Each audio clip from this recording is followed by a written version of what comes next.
بەشێک لە بڕیارە زۆر چارە نووسازەکانی ئەم هێزەی کە ناوی یەکێتی نیشتیمانی کوردستانە گەنج تەحکومی پێوە کردووە. بڕیاری سیاسی لە ناو حیزبی کوردیە هەتا ئێستا بە عەقڵێتی شەڵسەگان و ئەو کردەم و چاوانەش تا ڕادێگەیەن لە شەڵسەگانە. چی هێزێک هەیە لە کوردستانە بە هێزەکانی ئۆپۆزیسیۆنشەوە بڕیارێکمان پێوڵێ کە گەنج جەوهەرەکەی گۆڕی بێ دێ منەوە بڕیارت پێ ئەڵم.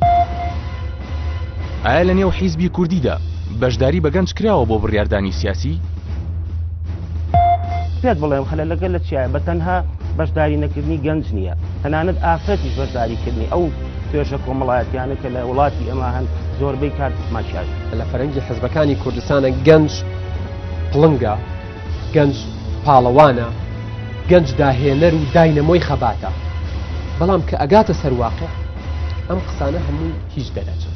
بۆچ دوا لە گەنج ئەکادوا لە لاوەکە لەم کۆمەلگایە قسەی خۆی هەبێ، قسەیەک جیاوازتر لەوەی کە باوکی کردوێتی لە ڕابردووە، قسەیەک جیاوازتر لەوەی کە پێشووتر ئاغاکەیەتی چۆخاکەیەتی هەج ناوێکی لێ ئەنێ مەسئولەکەیەتی کردوێتی. پەرلەمانێک هەیە گەنج نییە، حکوومەتێکت هەیە گەنج نییە، تعلیمە گەنج نییە، سەحەت گەنج نییە، هیچ شتێکی گەنجی نییە، پرۆژەکەی لەکوێ بێت.